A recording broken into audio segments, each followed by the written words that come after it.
એકવાર ગરડાના દરવાજે ઊભા હતા, મંદિરના દરવાજા બહાર સુરા ખાચર અને શ્રીજી મહારાજ. એવામાં એક ડોશીમાં આવે.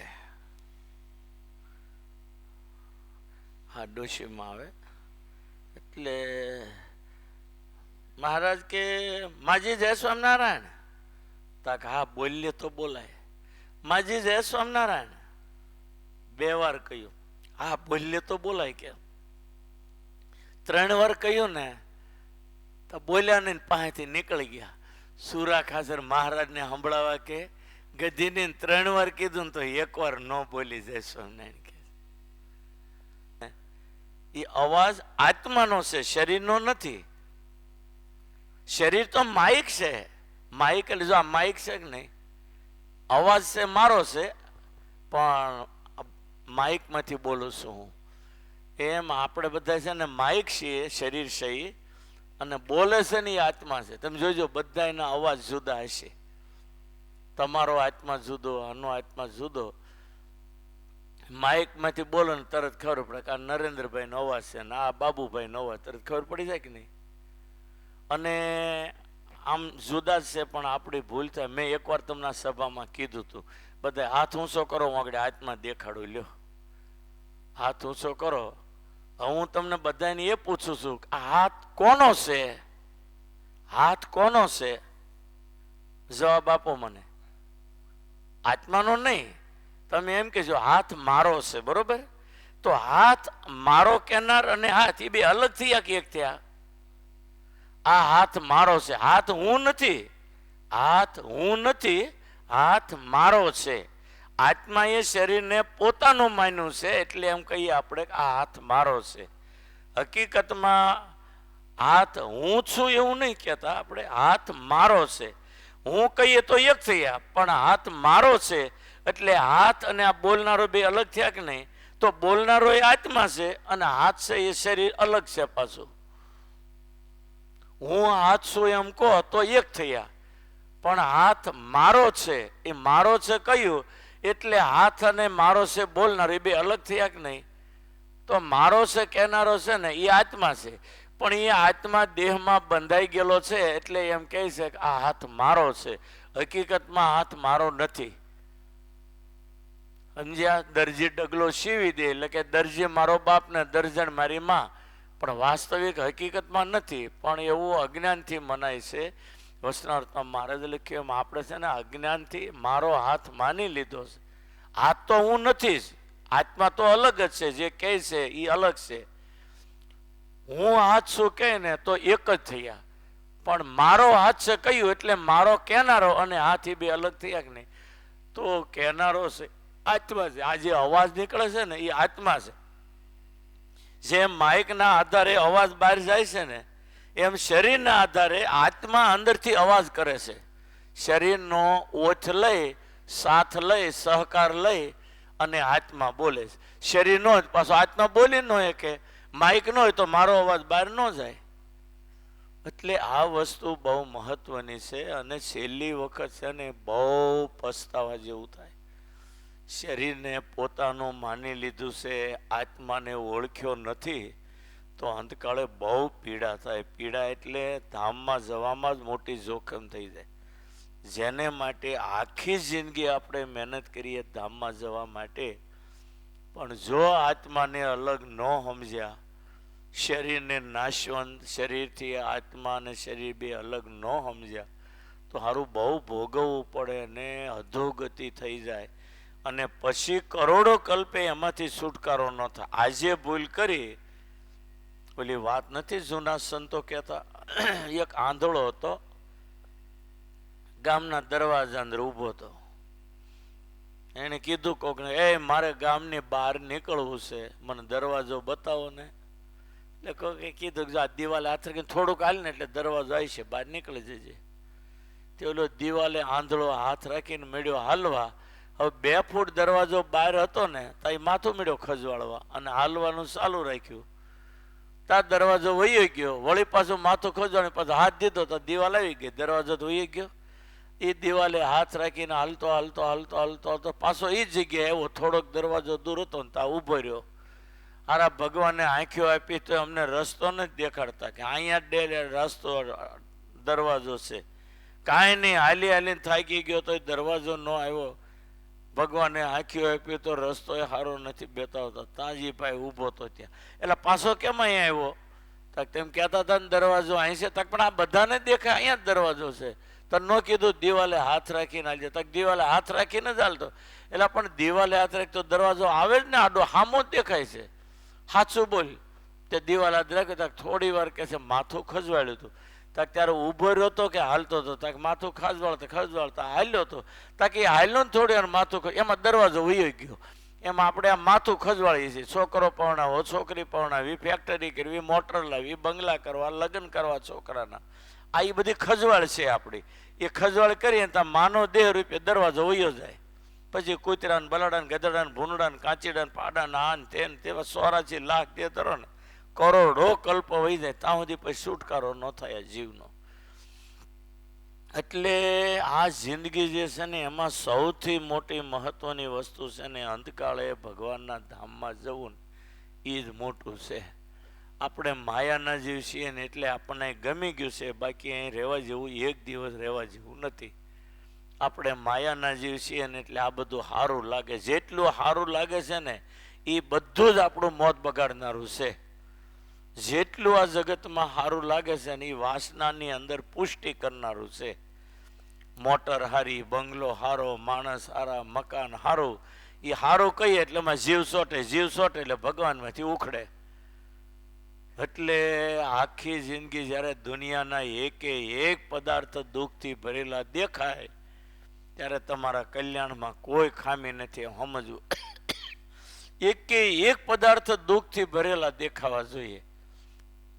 ગમે તે હોય, આંખ આગળ દેખાતું A to Z, પછી ભાઈ હોય, બેન હોય, બાપ હોય, કાકા હોય, બંગલો હોય, મોટર હોય, પૈસા હોય, A to Z, જેટલું આપણને સુખકારી દેખાય છે એ બધું આપણને વાસનાને વધારનારું છે. એટલે અને હકીકતમાં મહારાજે પહેલા વચનામૃતમાં લખ્યું વાસનાનું રૂપ શું? ગોવર્ધનભાઈ કોઈ પ્રશ્ન કર્યો ને, હા, વાસનાનું શું રૂપ છે? મહારાજ કે ભગવાનનું ધ્યાન કરતા જે પદાર્થ આડું આવીને આવરણ કરે એ વાસના. પછી ઘરે જવું છે યાદ આવે તો ઘર એ વાસના, બૈરું યાદ આવે તો બૈરું વાસના, છોકરો યાદ આવે છોકરો વાસના, તમને જે યાદ આવે ને ગમે તે બધી વાસના. ભગવાનનું ધ્યાન કરતા આડું આવે એનું નામ માયા. બસ એ જ માયા. માયા એટલે હંમેશા દુઃખરૂપ છે. એક ભગવાનની મૂર્તિને મૂકો એટલે આ દુનિયામાં માયા સિવાય કોઈ વસ્તુ નથી. અને માયાથી હંમેશા જેટલા પદાર્થો ઉત્પન્ન થયા એ બધા જ દુઃખરૂપ છે એવું મહારાજે વચનામૃતમાં લખ્યું. પહેલો પ્રશ્ન તો એ માયા જ દુઃખરૂપ છે તો માયામાંથી ઉત્પન્ન થયેલા પદાર્થો સાચા ક્યાંથી હોય? પહેલો પ્રશ્ન તો એ છે.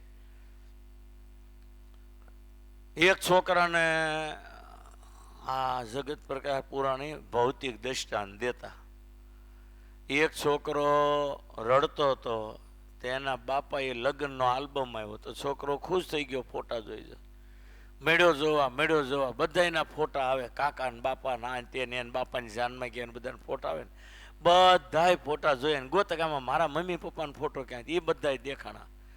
મારા મમ્મી પપ્પાનો ફોટો જડ્યો પણ પોતાનો ફોટો નહોતો નથી. એવો રિહાણાનો આલ્બમનો કર્યો, ગાન રડવા માંડ્યો.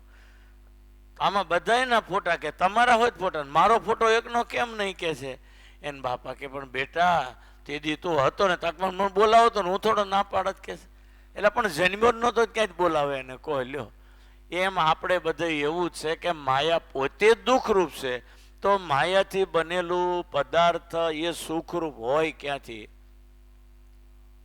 તમને એમ લાગે કે પત્ની છોકરા ની તો સુખરૂપ કહેવાય ને, પણ એ હરખા હાલે ને છોકરા ત્યાં સુધી જ હારા લાગે. એ જ્યારે હવળા પડે ને શિંગડા માંડે અને મન ફાવે એમ સામે બોલે ત્યારે તમે વિચાર કરો એ દીકરા સુખરૂપ કે દુઃખરૂપ? પત્ની હરખી હાલે ત્યાં સુધી વાંધો નહીં, પણ અવળી પડે, ધણીને કાળામાંનો ધણી કે ગાળ્યો જેવા શબ્દો બોલે ત્યારે તમને કેવું લાગે? તમે કહો પૃથ્વી જગ્યા આપે તો ઉતરી જાવ એવું થાય કે નહીં? નહીતર મરવું કોઈને ગમે છે? એક ઠાંકું આવે ને તો કે હાલો ને દવાખાને, એટલે પણ ક્યાં મરી જવાનો છો? બેદી ખાઈ લે ને ઠાંકા. પણ કોઈને મરવું ગમતું નથી, પણ દુઃખ જ્યારે આવે ને ત્યારે ઝેરની ટીકડી હોય ગોતે. બોલો, કોઈને મરવું ગમે સામાંથી, છતાંય દુઃખ આવે ત્યારે કેવા આમ ટીકડી ગોતે, કેરોસીન ગોતે, મરી જવું. એ દુઃખથી દબાયું છે ત્યારે ને. એટલે આ દુનિયામાં સુખ માનીએ છીએ એ આપણું મોટામાં મોટું ગાંડપણ છે. આંખ આગળ A to Z, પછી ગમે તે હોય, જેટલું દેખાય છે એ બધું દુઃખથી ભરેલું છે. આ એમાં સુખ માનીએ છીએ એટલે જ આપણે ખૂણો ગોતીને રડવું પડે છે. આ ચોખ્ખો જવાબ. પછી અમે હોય તોય ભલે, અને તમે હો તોય ભલે, અને આચાર્ય મહારાજ હોય તોય ભલે. ભગવાન ભૂલ્યા એટલે રડવા સિવાય આ જગતમાં કાંઈ નથી. ભગવાન ભૂલ્યા પછી રડવાનું ન આવતું હોય તો એટલી ભગવાનની દયા. બાકી ભગવાનને ભૂલ્યા પછી આ દુનિયામાં રડવા સિવાય કોઈ વસ્તુ છે જ નહીં. આ તો ભગવાન દયાળુ છે એટલે આપણે રોટલી શેકાય, બાકી એક દિવસ હાલે નહીં. ભગવાને માણસનો અવતાર આપ્યો, પણ સેકન્ડે સેકન્ડે ધૂન સેકન્ડે ધ્યાન રાખે આપણું. શ્વાસે શ્વાસે અંદર બેઠા બેઠા ધ્યાન રાખે. ગમે એટલું ઢોજામાં ભરીએ, ખા કરીએ, એ બધું જ પચાવી દે. અને છતાં એને યાદ, આપણે ખાલી એને 24 કલાક યાદ જ કરવાના. પણ આમાં તોય કોઈ 24 કલાક યાદ કરનારો એક બતાવો લ્યો. આપણે બધા ભૂલોના ભંડાર છીએ, પણ અજ્ઞાનને કારણે સત્સંગમાં આપણને એમ લાગે કે હું કંઈક સત્સંગમાં છું એવું લાગે છે, ને એ પણ અજ્ઞાન જ છે એક જાતનો. 24 કલાક ભગવાનને સંભાળીએ તો એના ઋણમાં જ છૂટાય. ભક્તિની વાત તો એક બાજુ રહી. 24 કલાક સુધી એને સતત સંભાળીએ તો વાંધો નહીં, તો આમને જિંદગી પાર પડી જાય. પ્રહલાદને બધી રીતના દુઃખ પડ્યા પણ કાંઈ ન થયું. એનું કારણ એક જ હતું કે 24 કલાકમાં 1 સેકન્ડ ભગવાનને ભૂલ્યા નહોતા. આપણે 2 દિવસ જો અખંડ ભગવાનને સંભાળીએ ને, બધું જ ભૂલવાનું, 1 સેકન્ડ ભગવાનને ભૂલવાનું નહીં. 2 દી ભૂલીએ ને ત્યાં જગતમાં ચમત્કારો સર્જાવા માંડે કે આ કોઈ દિવ્ય પુરુષ છે ને આ તો આવા છે, તરત ખબર પડે. પણ ગમે એટલા જેના વખાણ કરો ને, એ કઈ 24 કલાક હું 4 કલાકે નથી અંબારતા. કઠણ કેટલું કામ છે. મન માકડા જેવું છે, ઘડીક વાર સ્થિર નથી રહેતું. તમે બહુ ધ્યાન રાખો. આ મંદિરમાં આવી આપણે કોઈ અખંડ જેને ભગવાન સાંભળે ઉછી આંગળી કરો, હાલો લ્યો. 5 મિનિટ ભગવાનને ન ભૂલ્યો, અખંડ ભગવાનને સાંભળ્યા એ ઉછી આંગળી કરો. એ કે ન કરે? કારણ કે મન માકડા જેવું છે. મંદિરની ધજાની પૂંછડી હલતી બંધ રહે તો આપણું મન સ્થિર થાય. આ મંદિરની ધજાની પૂંછડી જેવું છે, એ બંધ થાય જ નહીં, હલ્યા જ કરે, આખો દી હલ્યા કરે, હાથીના કાન જેમ. એમ આ ભગવાન છે ને, એ તો બહુ દયાળુ છે. પળે પળે સેકન્ડે સેકન્ડે આપણું ધ્યાન રાખે. ગીતામાં ભગવાને લખ્યું છે, પ્રાણાપાન સમાયુક્તો પચામ્યનમ ચતુર્વિધમ. 4 પ્રકારના માણસ અન્ન ખાય છે. એ અંદર એના પ્રાણની હારે મારા પ્રાણને જોઈન્ટ કરી અને માણસનું ખાધેલું હું પચાવું છું. તમે ઘંટીએ બેસો અને મોટરની ફૂલી પડતી હોય, ઘંટીએ બેઠા હો તો હીરા ઘસો ન ઘસાય. પણ એ ઘંટી હારે અને મોટર હારે પટ્ટી જોઈન્ટ કરી દો તો મોટર ફરે, એની હારે ઘંટી ફરે, તમે હીરા ઘસી શકો. એમ આપણા આત્માની હારે ભગવાન એનો આત્મા જોઈન્ટ કરે. પ્રાણાપાન સમાયુક્ત, પ્રાણની હારે મારો પ્રાણ જોઈન્ટ કરી દઉં અને પછી માણસનું ખાધેલું માણસ નથી પચાવતો, એના પ્રાણ હારે મારા પ્રાણ જોઈન્ટ કરી અને હું એ માણસનું ખાધેલું પચાવું. માણસ એનો અભિમાન કરે. આવું ગીતામાં 15મા અધ્યાયમાં પુરુષોત્તમ યોગમાં ભગવાને કહ્યું. જે કાંઈ દુનિયામાં છે હું જ છું, બાકી બધું નાશવત. મારામાં મન રાખ્યું તો તમે ઉગરી જવાના, મને ભૂલ્યા એટલે આ માયામાં તમે ડૂબી જવાના છો. એટલે સતત ભગવાન સાંભળે એ સૌથી મોટી વાત. પર્વતભાઈના ઇતિહાસો લખાયા, પ્રહલાદજીના ઇતિહાસો લખાયા. એનું આ જ કારણ, બીજું કાંઈ નહીં. પ્રહલાદને પહાડ ઉપરથી પછાડ્યા, પાણીમાં ડૂબાડ્યા, અગ્નિમાં બાળ્યા, તો કાં ન થયું? કેમ કે એક સેકન્ડ ભગવાનને નહોતા ભૂલ્યા. અને આપણા જીવનમાં ભજન કરીએ પણ આપણને કોઈક મારે પાણકો તો તરત લમણો તૂટી જાય કે નહીં? કારણ કે આપણે એવું એક સેકન્ડ ભગવાનને ભૂલ્યા ન હોય એવું બનતું જ નથી. મંદિરમાં આવીને અડધો કલાકે જો ભગવાનને હરખા સંભાળાય તો બેડો પાર થઈ જાય. અડધો કલાક સતત ભગવાનને સંભાળવા એ કઈ જેવી તેવી વાત નથી, બહુ કઠણ છે. અને ખોટી ખોટી વાતો કરનારા તો ઘણા હોય, પણ એ બધું નકામું છે. એક પંડોળી ગામ છે વડતાલ પાસે, 40 વર્ષ પહેલાંની વાત. તે દી વાંય નહોતો, વડતાલ હતો.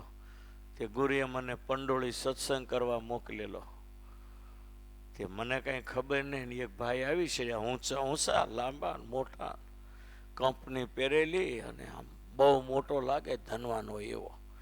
બેઠા અને ઘડી વાતો કરીને તો મને કહે, તમારા એટલે વડતાલના કરશનદાસ સ્વામી ખબર છે ને તમને? મેં કીધું હા, કેવું? એ આ ધામમાં ગયા. કોને મોકલ્યા ખબર? મેં મોકલ્યા. ભગવાન લેવા નહોતા હોતા. મારે ખીજવાને કેવું પડ્યું, મહારાજ આ તમારો ભગત છે, લઈ જાઓ. મેં કીધું ને પછી લઈ ગયા કરશનદાસ સ્વામીને, બંગલાવાળા કહેવાય વડતાલમાં. એમ તો કે હા, અહીંથી મેં મોકલ્યા ધામમાં, ભગવાન નહોતા આવતા લેવા. મારે ખીજવાઈને ભગવાનને કહેવું પડ્યું. હવે આ અભિમાનથી બોલે ને આવા પૂતળા બહુ વધી ગયા આપણા સંપ્રદાયમાં. ક્યાં કરોડો બ્રહ્માંડોના અધિપતિ, એની આંખમાં આપણે આવીએ જ નહીં. ક્યાં એની ગણતરી કરવી? કોઈ એમ કે મોદી મને બહુ કહેતા હતા, આમ તો મેં ન માન્યું. હું તો ના, મોદી એમ ન, એટલે પણ તને ઓળખે નહીં કોઈ, તો હું કામ પાંગલું થાય. એટલે મને કે તમારે જવું ધામમાં?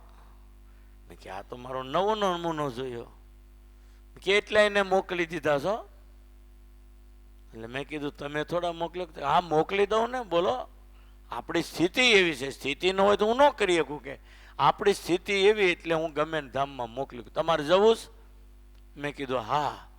હારી ગોળ ગોળ વાતો કરી મને કે તમારું ખોળિયું બરાબર નથી. મેં કે આગળ કહેતા ગમે એને મોકલી દો ને પછી ખોળિયાનું આવ્યું. પછી તો હું બાંધ્યો એની હારે. ત્યારે મારે બધી જીદી સ્વભાવ હતો ને બાખડવાનો, એને બહુ બાંધ્યું. પછી વડતાલ આવીને કીધું એ તો ગાંડો છે, એને અરે ચર્ચામાં ન ઉતારે, તો ગાંડો થયેલો છે. પંડોળીમાં હું નામ ભૂલી ગયો, અત્યારે નામે આવડતું તો સારું થયું, ભૂલાઈ ગયું, યાદ રાખવા જેવો નહોતો, પણ અત્યારે યાદ આવી ગયું મને. અરે કેવા કેવા માણસો થાય, આવા કેટલા બંધ, આમાંથી કેટલા પંથો નીકળ્યા, આમાંથી નીકળ્યા છે.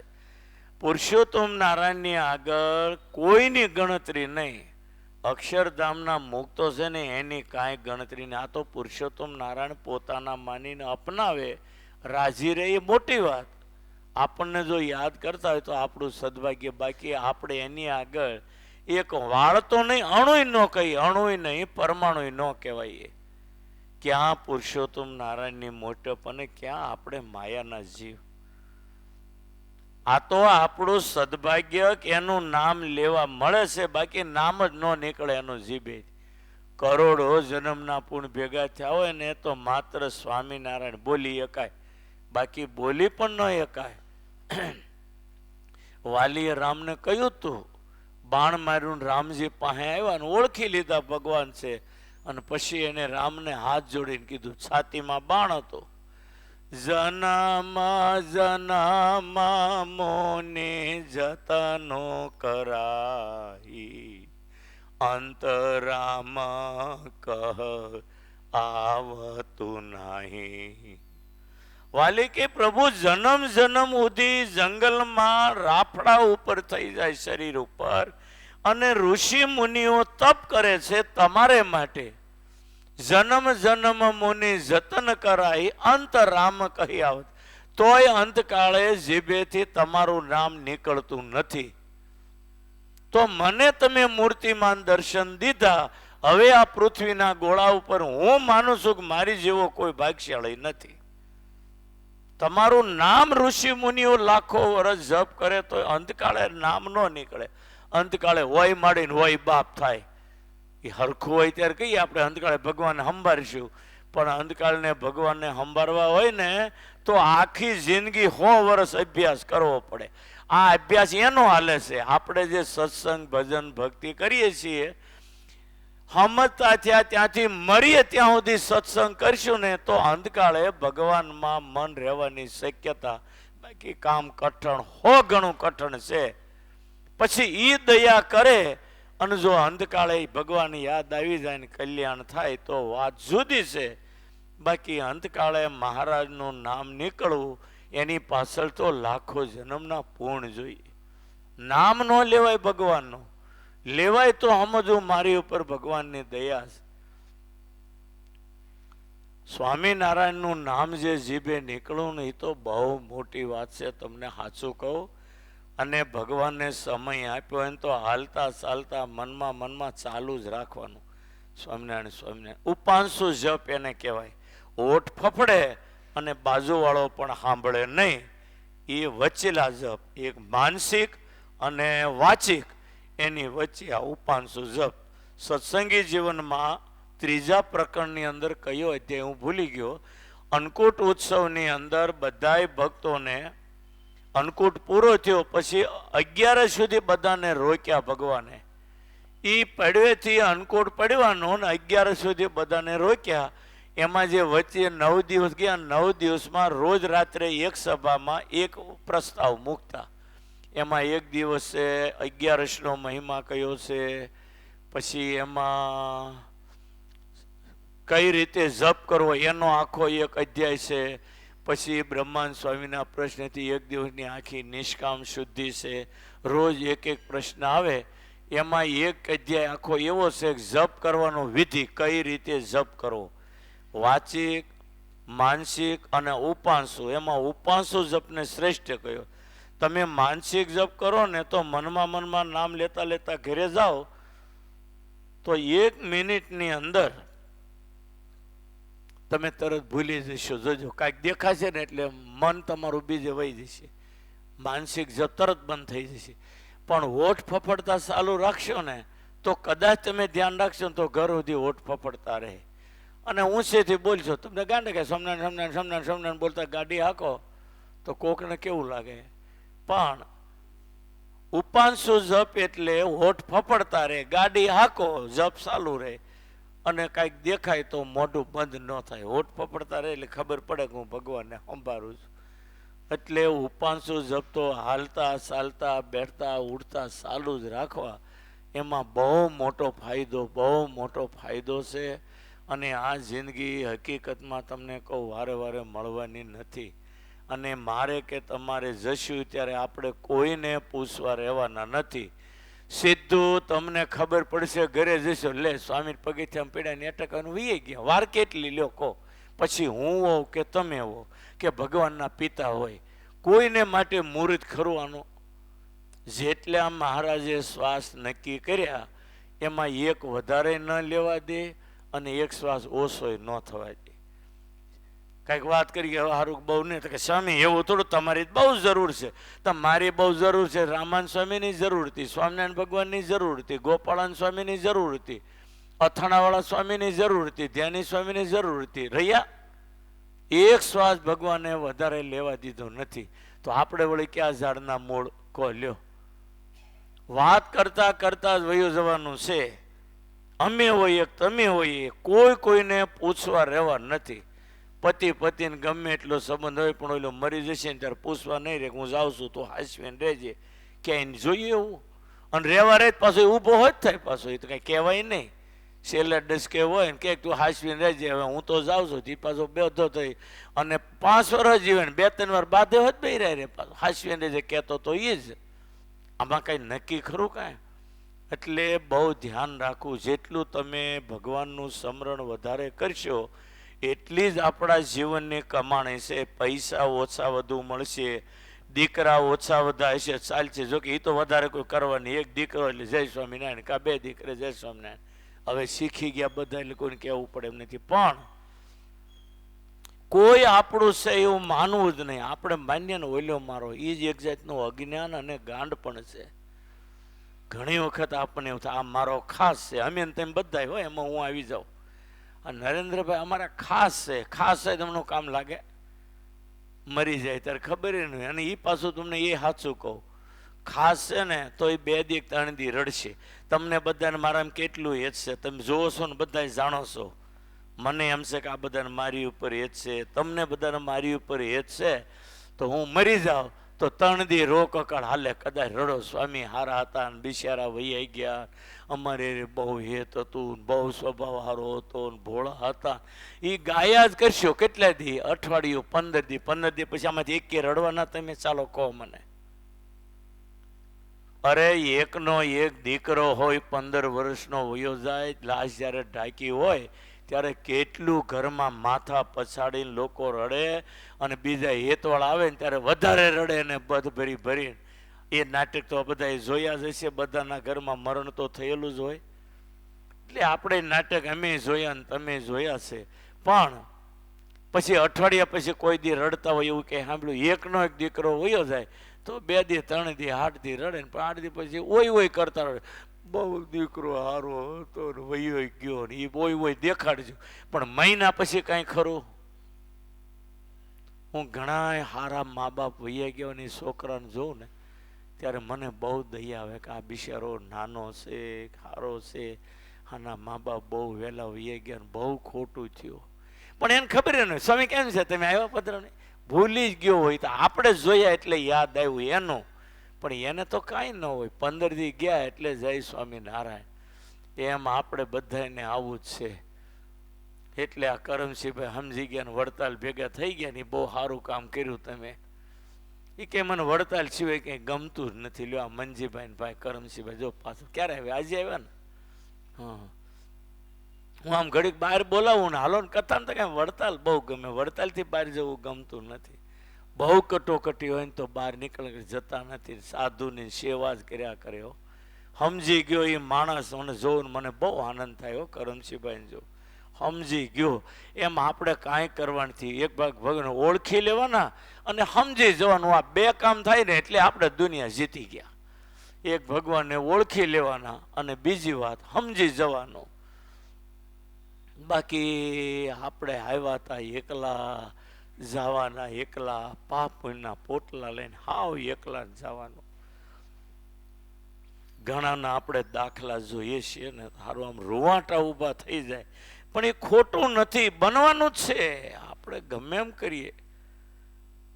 સારું આ બહુ ખોટું થયું. આપણે ઘણા સારા માણસ વયા જાય ત્યારે બધા એમ કહો સારું બહુ ખોટું થયું, બહુ સારા માણસ હતા, સારું આપણે કલ્પના નહોતી આ વયા જાય ને વયા ગયા, સારું બહુ ખોટું થયું, એની બહુ જરૂર હતી. હાવ હાસી વાત, પણ વયા ગયા ને એ હાસી વાત. એમાં કોઈની બાંધછોડ હાલે નહીં. તમે વિચાર કરો, ક્યારેક ક્યારેક આવું બને ને ત્યારે અમને નવાઈ લાગે આપણને. તમે વિચાર કરો, ભક્તિ માતા જ્યારે દેહ છૂટવાની તૈયારી ત્યારે 3 ભાઈ ત્યાં પથારી પાસે હતા, રામ પ્રતાપ, ઘનશ્યામ ને ઈચ્છારામ. અને જ્યારે માને દેહ છૂટવાની તૈયારી ત્યારે ઊભો ઊભો જે ઈચ્છારામ રડે, કોઈથી જોવાય ને એટલું રડે. અને એમાં માએ દેહ છોડ્યો ત્યારે પગ પાસે પગ મૂકીને બધ ભરીને જે ઈચ્છારામ રડતા હતા એ તો જેને જોયું હોય ને એને ખબર હોય. તે દી હાવ બાજુમાં ભગવાન બેઠો તો, હાવ બાજુમાં હગો ભાઈ. તો માને 2 મહિના મોટી 2-5 વર્ષ રાખી હોત તો ફેર શું પડત?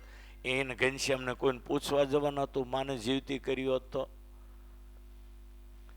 એટલે આટલું બધું ભાઈ રડે છે. મા વગરનો, હાવ નાનપણમાં મા વગરનો થઈ ગયો. ઘનશ્યામ મહારાજ વનમાં ગયા ને પછી એ ઈચ્છારામનો બળાપો તમે સાંભળો ને, પથ્થર જેવા દિલ વાળો માણસ રડ્યા વગર ન રહે. એટલે આ બળાપા ઈચ્છારામે ભગવાન જ્યારે વનમાં વૈયા ગયા ત્યારે રડતા રડતા કાઢ્યા. કે નાના હતા ત્યારે મોસાળમાં મોટા થયા, મા બાપ બિચારા વનમાં ભટકતા હતા, પછી અમને મોટા કર્યા, ઘણો અમારું જતન કરીને રાખ્યા. પણ એ વયા ગયા ત્યારે એમ થયું કે ઘનશ્યામ અમારું જતન કરીને રાખશે, અને એ ઘનશ્યામ અમને રઝળતા મૂકીને ગયો. અમારી જિંદગીમાં અમે સારો દિવસ તો જોયો જ નહીં. બાળપણમાં મોસાળમાં મોટા થયા, મા બાપ જંગલમાં ભટકતા હતા. થોડોક સમય મા બાપ હારે રહ્યા અને અંતે અમને મા બાપે મૂકીને ગયા. આશા હતી ઘનશ્યામ સાચો છે, અમારું જતન કરશે. એ અમને મૂકીને ગયો. અમારી જિંદગીમાં સારો દિવસ તો અમે જોયો નહીં. અને જે બળાપા કાઢી કાઢીને જે ઈચ્છારામ રડ્યા છે, તમે હરિલીલામૃતમાં આધારાન સ્વામીના ગ્રંથમાં આ વિલાપ ક્યારેક વાંચજો એકલા બેઠા હોય ત્યારે. તેથી બાજુમાં ઘનશ્યામ બેઠો તો ભક્તિ માએ દેહ છોડ્યો ત્યારે, પણ ન માને જીવતી કરી એના શ્વાસ નક્કી કર્યા, એટલે પૂરા થયા એટલે ઉપાડી લીધા. તમારે ઓલો રપટો હાલતો હોય ને, બરાબર બળદ હાલતા હોય, ગમે એવો તુલસીનો છોડો હોય, ગમે એવો હોય, એ રપટો હાલે ગમે હોય ખેંચાઈ જાય. પછી એમાં તમે કહો કે આ ન હાલે, પણ રપટાને ઘાયે ચડ્યો એટલે ગયું. એમ ભગવાનની સૃષ્ટિના ક્રમને ઘાયે ચડ્યો, એને 1 સેકન્ડ ભગવાન વધારે ન રહેવા દે. આપણે તો માણસ છીએ ને મોટા છીએ. કીડી મકોડા મચ્છર સાંસળ એને ભગવાન 1 શ્વાસ વધારે નથી લેવા દેતા અને 1 શ્વાસ ઓછો નહીં. કાયદામાં કોઈ ફરક નહીં. એટલે તો આ લોકનું નામ પાડ્યું છે મૃત્યુ લોક. મરવાનો લોક, એનું નામ મૃત્યુ લોક. ગમે તે આવે, પૃથ્વીને હલાવનારો હોય તોય ભલે, અને ડુંગરાને પાશિકોમાંની હાથમાં લઈને ઘા કરનારો હોય તોય ભલે, પણ મરવાનું એ વાત નક્કી. મરવું જનનો સ્વભાવ છે, જન્મ્યા ત્યાંથી નક્કી ઠરાવ છે. અને કેવા કેવા વૈયા ગયા. આપણે મરવાનું એવું નહીં. પૃથ્વી ધ્રુજાવનારા ગત વિક્રમ ભોજ ભૂપતિ, ન રહ્યો લંકાપુરી તણોપતિ, અતિ આયુષ્ય લક્ષ્ય વર્ષને, નવ જાણે ન